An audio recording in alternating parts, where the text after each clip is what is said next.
আপনারা জানেন জান্নাতের মধ্যে একটা মাহফিল হবে, সেমিনার হবে। সেখানে আল্লাহ জান্নাতীদেরকে নিয়ে একটা মাহফিলের আয়োজন করবেন। জান্নাতি শ্রোতা হবে আর বক্তা হবে তিনজন।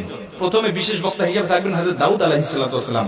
দাউদ আলাইহিস সালামের কুরআন নাযিল হয় নাই, দাউদ নবী কোনদিন কুরআন পড়েও নাই। তারপরে আল্লাহ সেদিন তাকে ইলম দিবেন, তিনি দাউদ নবী সূরা তোহা থেকে তেলাওয়াত করবেন। তাফসীরে এসেছে দাউদ নবী যখন কুরআন থেকে তেলাওয়াত করবেন, তার একটা গলা থেকে, একটা কণ্ঠ থেকে 80 রকম সুর বের হতে থাকবে।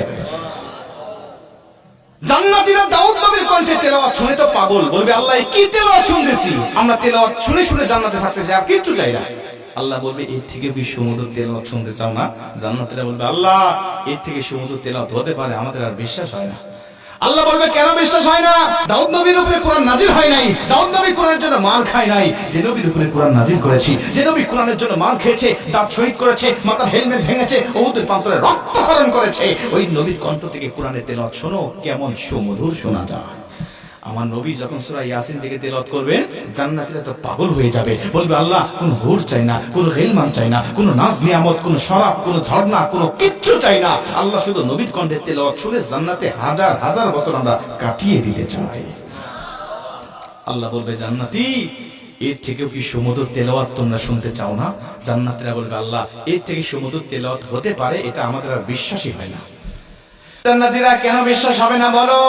আমার নবীকে কণ্ঠ দিয়েছি আমি আল্লাহ নিজে, আমার দাউদকে কণ্ঠ দিয়েছি আমি আল্লাহ নিজে, কিন্তু আমার গলায় কত কণ্ঠ রেখে দিয়েছি জানো না? আমি আল্লাহ নিজের কণ্ঠকে ওঝা করে এখন তোমাদেরকে সূরা রহমান থেকে তেলাওয়াত করে শোনাতে চাই।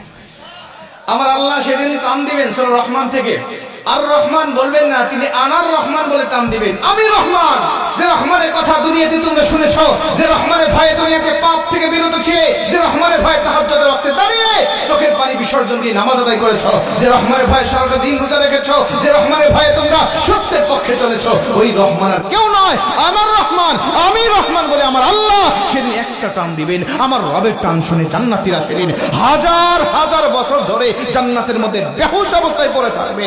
আমার আল্লাহ তাদেরকে হুশ দিবেন না। জোরে কোন সুবহানাল্লাহ, আল্লাহু আকবার বলেন।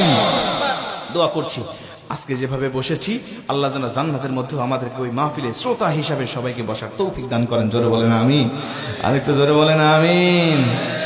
মুসলমান ভাইরা আমার লক্ষ্য করেন, অনেক কথা আপনাদেরকে বলতেছি, একটুখানি মনোযোগ দেন। এই কোরআন যে তার মানে জান্নাতের মধ্যেও কিন্তু ক্ষমতা কমে যাবে না, জান্নাতের মধ্যেই কোরআনের ক্ষমতা কিন্তু বেড়ে যাবে। নবীজির জামানায় কোরআনুল কারীমের ক্ষমতা যেমন ছিল, নবীজির হাত থেকে, নবীজির জবান থেকে যখন মানুষেরা কোরআন শুনতো, আমার নবীজির সুমধুর কণ্ঠের কোরআনের তেলাওয়াত শুনে শুনে হাজার হাজার মানুষেরা কালেমা পড়ে মুসলমান হতো। আজও নবীজির উপরে